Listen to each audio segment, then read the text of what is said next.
These videos are satiric reviews. You don't have to agree, but don't bitch about it. Hey there, I'm social injustice warrior Infuso. And do you know what one of my all-time favorite wrestlers was? And actually, come to think of it, still kinda is? A guy by the name of Rob Van Dam. And I'm not just saying that because he's a pothead who shares my birthday. I mean, yeah, sure, that's a part of it. I mean, this is part, but you know, there's more. There's so much more. As a kid, I was always impressed with the way he moved in the ring. Hell, even now that he's older and he's slowed down quite a bit, I'm still somewhat impressed. And I always dug his carefree, whatever dude attitude. While he's never been considered a great promo, I find his mic work to at least be serviceable. Do you know what my watch is saying? I've never heard that watch. It's just a little gift to you from Rvd. You got me hungry, hippos? Yeah. And you're all popping them lats out like, grrr, I'm Mr. Muscle and Fitness. Grrr, Maybe the mole is you. What? grrr. Love it. Everybody does, man. I thought you could use it to channel your energy. See, we're all hungry hippos. The marbles represent obstacles in our life that block our chi. Me? I'm thinking maybe so. I think it's you. I'm saying it might be you. I'm thinking it's you. It's you. I don't have any more questions for you. You can leave. Everybody's got to admit, man, that takes talent. I don't like Christmas, and I don't like games. Wow. Man, I knew I should have gone with Chutes and Ladders. Thank you for coming by. Is it you? I don't trust you. Not to mention, he was in one of my favorite tag teams alongside Kane. I would even say that RVD led my boys club. And you OSW fans, you know what I'm talking about. I would say that, but he's actually not eligible. RVD has actually already been a world champion. You see, RVD's run with the top title is forgotten by one half of the audience, with the other half of the audience doing everything in their power to try to forget. Definitely a far cry from the reign his fans were expecting. Here's a guy who's a former 6-time Intercontinental Champion, a European Champion, and a multiple-time Tag Team Champion. Here's a dude who was ranked number 1 in the top 500 singles wrestlers in the year 2002. He was clearly a guy the company had some serious stock in. In 5, maybe 10 years, you could be the next Stone Cold Steve Austin. Quite frankly, you remind me of a younger HBK. That's high praise. Thank you very much. You're welcome. And a guy the fans actively cheered. For good reason. I mean, to call him talented would be so much of an understatement that it almost borders on the lines of being an insult. He was the guy who was getting louder cheers than Stone Cold Steve Austin. What? And that pop was so audible that even the man in the back heard it. The goodwill he built up with fans led to him getting a title match against Austin. I mean, of course he wouldn't win, but you know, it's just something I thought I'd bring up. And that wasn't the only time he'd be in the title chase. He'd also have notable matches against The Undertaker during his biker phase. Don't act like you didn't have one, we all did, competing for the Undisputed Championship. He'd later on have opportunities against the Heartbreak Kid Shawn Michaels, who once again, not really a kid, was more of a man, gotta cut it out with that nickname, and Triple H respectively for the World Heavyweight Championship. And though he'd lose on all occasions, he'd still retain the love of the fans. Aww. And a lot of people felt that around this time, RVD should have been catapulted into the main event and given a shot with a big belt, which is simply not realistic, okay? It wasn't doable, guys, alright? RVD was clearly too focused on the Hardcore Championship. Because ECW. RVD's time in the sun wouldn't come for another 4 or 5 years when he competed in and won the 2006 Money in the Bank match, defeating the likes of Matt Hardy, Ric Flair, Fit Finlay, Bobby Lashley, and Shelton Benjamin. If you're unaware, the Money in the Bank match is a ladder match in which the man who takes down the briefcase gets a title shot at any time of their choosing within the next 12 months. After losing this opportunity, Shelton Benjamin would challenge the whole effing show to put his briefcase up for grabs, and RVD instead would retort that Shelton should put up his Intercontinental Championship. And eventually, both men would, with Van Dam retaining his briefcase and winning Benjamin's title. Luckily, he wouldn't hold on for too long because, let's face it, he had bigger brain cells to fry. That's the phrase, right? Right, guys? That's the phrase? That same year, WWE would have their ECW One Night Stand reunion event that only ran once before the year prior. Ironically, RVD was the one who not only suggested, but hounded Vince McMahon about the concept before he eventually relented. And also, ironically enough, Rob wouldn't even get the opportunity to compete at that show because he happened to be down with an injury at the time. Unlike Edge, who cashed in on then WWE Champion John Cena when he was vulnerable the year before, RVD would announce ahead of time and challenge then WWE Champion, still John Cena, to a title match at the One Night Stand pay-per-view. Cena, being the fighting champion and soon-to-be Superman that he was, agreed. And the two had a match in an environment that John just wasn't used to, with fans booing him relentlessly, all while cheering for the hometown hero, ECW original Rob Van Dam. The two put on a good effort, with Mr. Monday Night coming out on top, being crowned WWE Champion.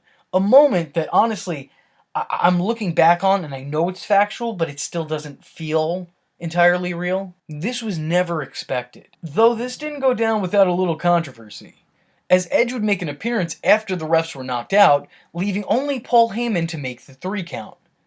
Which worried a lot of fans, myself included, that we'd be seeing a dusty finish. Paul and Rob celebrated for an extended amount of time in the ring, leading me to anxiously look at the entrance ramp for someone to come out, reverse the decision, and ruin this feel-good moment. Even when the show went off without a hitch, I was convinced on the next episode of Raw they would take the title off him. But to my surprise, and I want to mention it's a pleasant surprise, they didn't. RVD was now WWE Champion. Is this it? Did I die and go to fantasy booking heaven? At this time, ECW was being given a second life. No longer as a promotion, but now as an extension of WWE, becoming its third brand following Raw and SmackDown, with RVD obviously being drafted to this brand. Heyman began to tell the audience that on the first ever WWE ECW, he would rebrand the WWE Championship as the ECW Championship, which is something a lot of people didn't think they'd ever see outside of a SmackDown vs. Raw season mode. That as of now, ECW is back, and we're taking over SmackDown. A lot of people like to decredit WWE's version of ECW because it sucked. It was terrible. It was garbage. But there was a brief glimmer of hope in the beginning that it may not suck as much. And to start it off with a longtime fan favorite holding the biggest prize in the company, well, I'd say that's a pretty good start. I mean, it worked on me at least. I know I tuned in. And sure, yeah, years later, now I regret it, but at the time, this was the show to watch. Paul Heyman presented RVD with the original ECW Championship, urging him to get rid of the WWE strap. It is my honor and my privilege to present you as something I've known for a long time you would one day hold. My dick! And while Van Dam happily accepted the brand's belt, he decided to hang on to the WWE title because, in his own words, I can't think of a greater honor for my career, and I will wear it proudly. And look at this one. It spins. I mean, come on, how could you not love that? How could you not love him? What's wrong with you? This act would make him a double champion, carrying and defending both world titles on both Raw and ECW. There are very few times in wrestling where I got really invested and started watching religiously. And I'm not ashamed to say, I'm a little ashamed to say, that for this brief period of time, I was all in. Main events featuring RVD, Edge, and John Cena? Count me in, sign me up, where do you want my signature? I personally found their back and forth interesting, and I thought it was a really good way of incorporating Raw stars on ECW, without it feeling forced and without rehashing the whole anti-ECW crusade. Honestly, it got annoying after a while. Unfortunately, my investment in the product would decrease relatively soon, and rapidly. Van Dam would retain his WWE title in a match against Edge at Vengeance, and would successfully defend his ECW title in a match against Kurt Angle. It seemed like things were off to a good start. But little did I know, things were already headed toward a dead end, as RVD and his good friend, and fellow extremist, as they like to call them, Sabu, were pulled over for speeding. And not surprising to anyone, the officer who pulled them over found 18 grams of weed, 5 Vikes, and 9 tablets of testosterone. I'm not going to act like I know how to say that. I'm not going to act like I do. And 9 tablets of something you take when you do steroids so you don't get boobs. That's what it is. That's what it comes down to. And that's not really the greatest look. And for a company's world champion, for a company... Okay. We were wrestling in Huntington tonight on our way to Columbus. Who you wrestling for? WWE. Is that right? Nobody else. I don't follow wrestling. No, I just mean we're like, somebody on TV or something? Yeah, he's world champion. What do you go by? Rob Van Dam, RVD. Oh, okay, I've heard of you. Yeah. What's your name, Ball? Sabu. Do you have any marijuana, guns, knives, drugs, anything like that in the vehicle? 49, Can you explain to me why your car smells like dope? This incident would spell the end of Van Dam's time as a main eventer with the company, and would see him lose his WWE Championship on an episode of Raw to Edge, and his ECW Championship on that week's ECW to...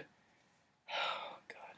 It still hurts all these years later. It still hurts. It just doesn't go away, some pains. Some wounds just won't heal. He'd go on to lose his ECW Championship to the Big Show. Because, when I think ECW, and I don't know about you, it could be different for you, but me personally, when I think ECW, I mean, off the top of my head, the first person I think the Big Show. Paul Heyman would then, in storyline, suspend RVD for 30 days, which he'd serve in real life due to his little run-in with the law. Luckily, after the 30 days was up, RVD would return to ECW looking to regain his belt. He'd defeat the Big Show, thus making him the #1 contender. The match was set to take place at December to Dismember, a show that's noted for being a complete disaster in every and any way imaginable. The match, which was intended to be a one-on-one, was suddenly changed to an Extreme Elimination Chamber. And the Extreme must have been short for extremely shitty. Because that's what it was. Gotta read the fine print. When all was said and done, Bobby Lashley would emerge the new champion. A decision not many fans or WWE officials agreed with. Still, Van Dam was determined to win back his belt. But only this one, though. I guess he completely forgot about the WWE Championship. I don't know, I guess he must have got tired of using the thing as a fidget spinner. Van Dam would face Lashley on 3 separate occasions for the belt, never being able to win it back. And that was really the end of this experiment. Say goodbye to the main event scene and hello to a few more months of being in the mid-card. Like I said, I was a huge fan of RVD, and a big fan of his double championship reign. It's just unfortunate his run was spent building up to a complete disappointment. He had potential, and his run should have reflected the work he put in, and the goodwill he built up with fans. And instead, it was just representative of his promos. Because at the end of the day, RVD as champion was just... whatever, dude. So with that being said, I'm the Social Injustice Warrior V Infuso, and if you like the words that came out of my mouth hole, and you too want to become a VTard, don't forget to like and subscribe. There's plenty more where this video came from. Follow me on Twitter because, hell, why not? It's not considered stalking if it's on the internet, am I right? And don't forget to join the Discord. I don't have anything catchy to add to that, but just join it. Just go do it. And if you have a free moment of time and a free $1 to spare, then head over to my Patreon, where for just $1, you too could help keep this boat afloat. And if you don't have that $1, but you do have a free moment of time, then hit the share button. It will help me out tremendously.